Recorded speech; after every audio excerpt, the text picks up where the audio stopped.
mukwano wandaba nkulamusizaako nnyo webala okubanga gy'oli webala okubanga weekuumidde wano ku mukutu guno nze Kimuli Godfrey Magunda mutabani wa Ventino Magunda ebwenda budde okoma nsimbi nkulamusaako nti wasusa otya nno gyebali gy'okozeeko enkya ya leero ate naawe alabye ekiro nawe ogirabidde nkulamusiza nnyo mukwano gwange nno wandaba kino eno gye tuyita the soccer world Kim Lee Taata Phoebe ogamba otya mukwano gwange ndi naawe kubanga nkutuusaako eggulire yonna eriba liguddewo era eriba litambula.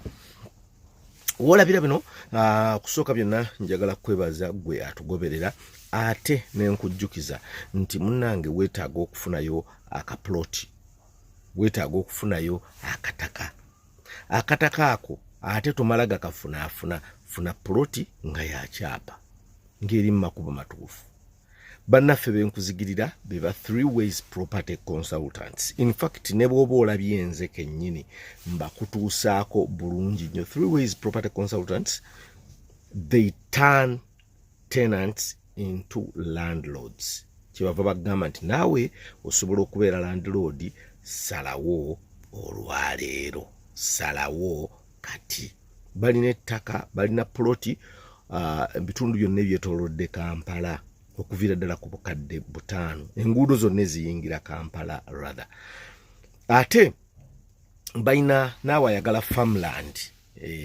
farmland, basobola okukuwa ettaka. Kati nno balina ettaka ebuloba Kasero, ploti ezirabika obulungi, amasannyalaze weegali, mazzi weegali. Balina ploti ezigoti, ekyo kibuga kipya nno egenda kubeera mega city. Balina emuduuma, balina emaddu, balina ebuddo by the way waliwo ploti erabika obulungi ennyo buddo nga ku masomero awo, masomero buddo secondary agali awo. Kakati 3 ways property consultants bano bakuguza ploti ng'eriko ekyapa. Gwayagala farmland oyagala yiika kyapa. Tutegeeragana. Bw'oba beetaaze kwate ekkubo erigende Wakaliga, tuuka ku poliisi okkirire odde Erungujja. Kakati totambula kinene nnyo mita ziringa 3 oba otuuka ku roundabout ojja kulaba babodaboda awo bajja kuba bakulaga nti 3 ways property consultants weewali. Mwabalina enkaayana ku ttaka mubatuukirire, bibalemye mugende eyo. Oyagala kukuguza ploti ate bamale bakuzimbira ennyumba, bakikolako 3 ways property consultants. Mukwano gwange kenjagadde okuwakeeko. Kakati nno nabawadde eggulire jjo nga liraga Lwasa yakwatiddwa, Lwasa naggalirwa, Lwasa ng'avunaanibwa okujingajinga emikono egy'abakungu abamu abakola ku by'obugagga obw'ensibo, mines biki ng'alina kampani gye yali akolagana nayo. Kati yakwatiddwa era jjo yasiibye ku kitebe ky'abambega ba poliisi, wuyo bamututte wuyo kwegamba mu mbeera eyo. Naye nno bwe bamaze omukwata, omukyala amanyiddwa nga Enjo Konkunda, ye muntu wabadde apepeya naye okuva yawukana ne Nabatanzi.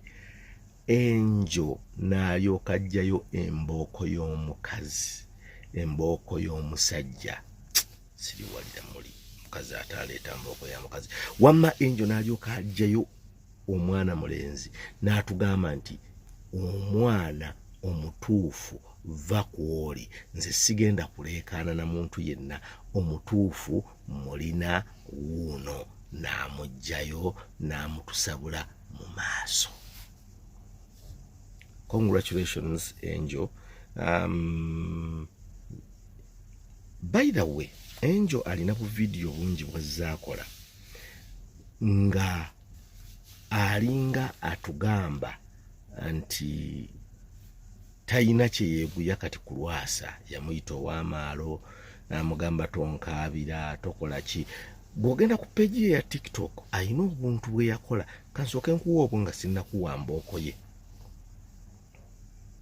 Kale laba omusajja ng'ono bw'ayombera emitwalo 5 songa eri abatoola emmotoka oba obuleera simaalo. Yiga abakyala bw'oba okwana b'olukumi gye bali eyo bambi naye nze ku grade zange gwe kewatoola sekwantu.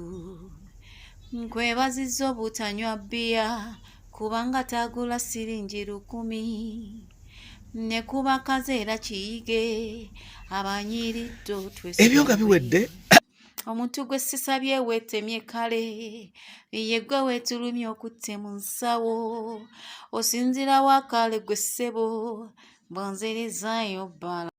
Wali tosobola kundabirira leka kunjogerera. embooko ye nayo kangikuwe. Sijja kulekana nawe anedda sirina budde bweze nkutadde. I just look at you. One day kanga onosulayo ndeka I've got another lover. Manyana koza sirida.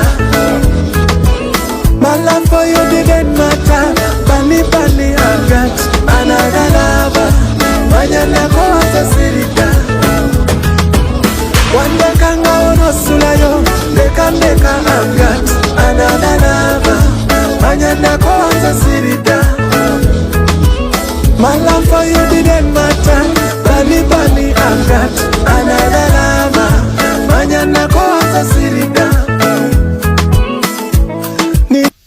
Mukwano gwange ekyo nga kiwedde ggulira ddala linjagala okuwa Maulana yayawukanye ne mukyala we mbu ng'akuba omukazi okukamala obukamazi. Omukazi n'aloopa, omukazi n'akola biki.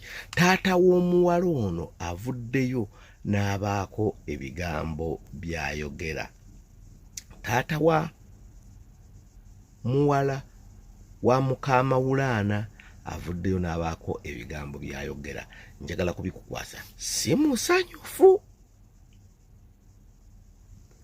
Ate nkujjukiza mukwano gwange kansooke mu yasanga atya muwalawo Maulana oyo kati nze natannaba Maulana mumanyi nga Kasozi oyo yajjanga kukola masannyalaze waffe waka naye omwana wange oyo yali mu vaaka ya senior 4 mu biseera ebyo.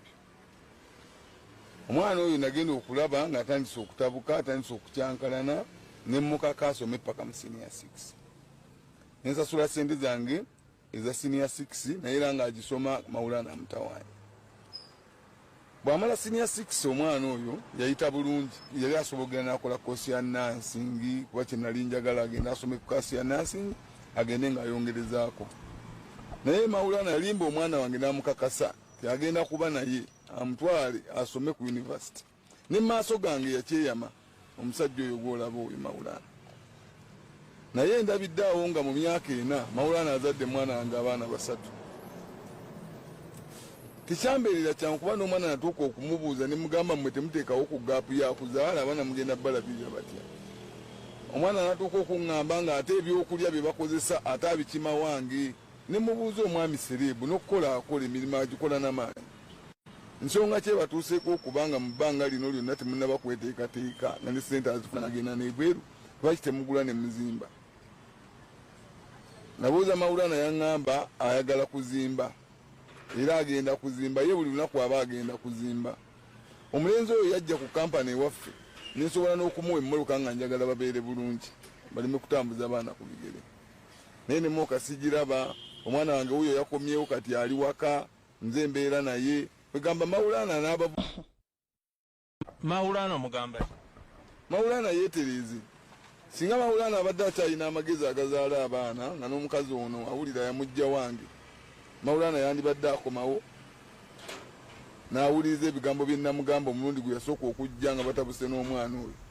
n'abizza era bw'abanga agenda kundaba njagala akomyewo bigambo bye namugamba mu bwongo obwo kubanga ffe tetukayana naye twamunnyonnyola ne tuwulira n'omwana waffe era omwana waffe n'addayo ne babeera bonna ogwo mulundi gulinga gwakuna naye ng'omwana oyo ye bambi si yalemeddwa Maulana omwana tewerabira okusubscribinga kikulu nnyo ate oyiteko mu Three Ways Property Consultants weebuuze ku nsonga z'eby'ettaka gwayagala ploti ayagala okuzimba ayagala okulima gendayo ba Three Ways Property Consultants.